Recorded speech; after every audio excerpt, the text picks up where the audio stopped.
عادت کریمہ تھی کہ آقا کریم علیہ السلام ان چیزوں کا خیال رکھا کرتے. تو یہ دین ہے, یہ عین دین ہے. ہمیں اپنے بچوں کو یہ چیزیں سکھانی چاہیے. اور ویسے بعض اوقات اللہ کی طرف سے کوئی عطا ہوتی ہے کہ بعض بچے بچپن میں بھی اپنے کھیلتے ہوئے بھی کپڑوں کا خیال رکھتے ہیں. تو اپنے بچوں کی ان عادات کو ڈیولپ کرنا یہ دین ہے, یہ ہمیں سکھایا گیا ہے. لیکن ہم دیکھتے ہیں ہم بعض اوقات ان چیزوں کو نگلیکٹ کر دیتے ہیں اور کہتے ہیں جی بچے ہیں کوئی ٹینشن نہیں. یہ ان کی زندگی میں عادت بن جائے گی کہ گدلے کپڑوں کے ساتھ بھی پھر لیں تو کوئی فرق نہیں پڑتا. اور پھر عام حالات تو عام حالات ہیں. اسلام کا ذرا مزاج دیکھیں. صفائی کو اہمیت دی گئی, نصف ایمان قرار دیا گیا, اچھے لباس کی تاکید کی گئی. فرمایا یہ زیب و زینت کے لیے مقصد اس کا بیان کیا قرآن نے کہ اس کے اندر ایک مقصد زیب و زینت بھی ہے اور اس کی نفی نہیں کی اسلام نے.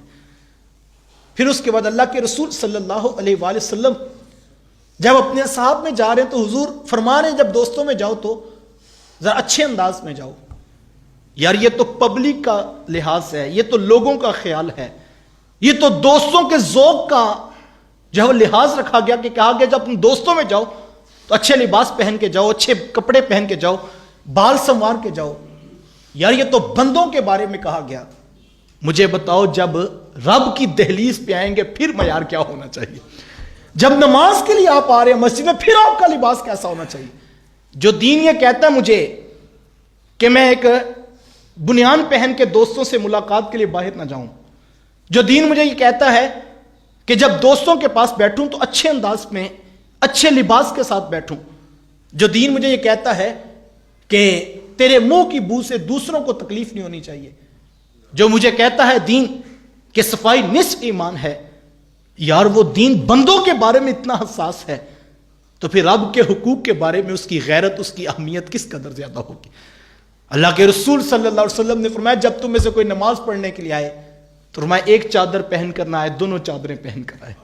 وہ رب کے حضور آ رہا ہے. حضور علیہ السلام نے فرمایا رب زیادہ حق رکھتا ہے کہ بندہ جب رب کے حضور آئے تو پھر خوب سنور کے آئے. یہ رب کا حق ہے کہ بندے جب اس کے حضور بھی آئیں تو خوب سنور کے آئیں. اگر ہم حضور علیہ السلام کے اسی قول مبارک کو, اسی فرمان علی شان کو اپنے لیے آج کی اس جمعۃ المبارک کی نشست مشعل راہ بنا لیں تو پھر ہو نہیں سکتا کہ ہم جو ہے وہ نکر پہن کے نماز پڑھنے کے لیے آ جائیں. پھر ہو نہیں سکتا کہ ہم جو ہے وہ سلیپنگ سوٹ پہن کے جو ہے وہ مسجد میں آ جائیں. میں اکثر دیکھتے ہیں کہ اگر گھر پہ بیل ہو جائے, کوئی بھی آیا ہو, پتہ بھی ہو کہ ہمارے میڈ ہیں, ہمارے کام کرنے والے آئے ہیں, تو انسان کبھی بنیان کے اندر جا کے دروازہ نہیں کھولتا. وہ جلدی سے یا کوئی چادر لے لیتا ہے یا جلدی سے کپڑے پہن کے پھر جا کے دروازہ کھولتا ہے. یار یہ تو عام بندوں سے ہم حیا کرتے ہیں. جو رب العالمین ہے کیا اس کا حق نہیں ہے کہ جب بندے اس کے حضور آ کر جھکے تو پھر خوبصورت لباس پہن کر آئیں؟ وما قدر اللہ حق کا قدر ہی, قرآن نے کہا تھا لوگوں نے رب کی قدر کا حق جانا ہی نہیں ہے. خوبصورت لباس پہن کر, اللہ اکبر, ہمارے اسلاف کا یہی طرز عمل تھا. حضرت غوث اعظم شیخ عبد القادر جیلانی علیہ رحمہ جب نماز کا وقت آتا قیمتی لباس پہن کے رب کے حضور کھڑے ہوتے. اللہ میں رب سے ملاقات کے لیے جا رہا ہوں, میں اللہ کے حضور جھکنے جا رہا ہوں, میرا لباس جو ہے وہ خوبصورت ہو, پاکیزہ ہو, صاف ستھرا ہو, اور میں پھر رب کے حضور کھڑا. اور آپ کو میں یہ کہتا ہوں, آپ کام کرتے ہیں, آپ نوکری کرتے ہیں, آپ کی جاب کی نوعیت اس طرح کی ہے, آپ کاریگر ہیں, آپ کے ہاتھ میلے ہو جاتے ہیں, آپ کے کپڑے میلے ہو جاتے ہیں. یار میں کہتا ہوں آپ اہتمام کر کے دیکھیں, ایک سوٹ آپ اپنی دکان پر, آپ اپنی ورک شاپ پر, اپنے آفس میں آپ ایسا رکھ لیں جو نماز کے لیے مختص کر دیا جائے. نماز اچانک تو نہیں آ جاتی, 15 منٹ پہلے اذان دی جاتی, جیسے ہی اذان ہو ہم وضو کر کے لباس تبدیل کر لیں. اللہ اکبر, اس چاہ میں, اس خوشی میں کہ میں اپنے رب سے ملاقات کے لیے جا رہا ہوں. پھر دیکھیے آپ جب آ کے نماز میں کھڑے ہوں گے پھر کیسی روحانیت اور رحمتوں کا می برسے گا. اس کا حق یہ ہے کہ جب بندے اس کے حضور بھی آئیں تو پورا لباس پہن کر آئیں, خوبصورت لباس پہن کر آئیں.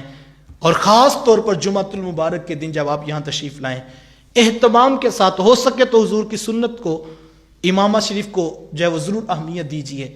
آقا کریم علیہ السلام نے فرمایا تھا کہ امام عربوں کے سروں کے تاج ہیں.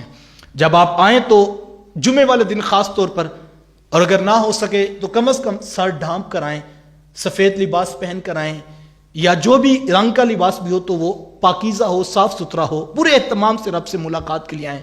پھر دیکھیے آپ کی نمازوں کو، آپ کے سجدوں کو، آپ کے قیام و رکوع کی عبادات کو اللہ کس قدر درجات عطا کرے گا. رب کی ملاقات کا حق یہ ہے کہ خوبصورت لباس پہن کر آئیں.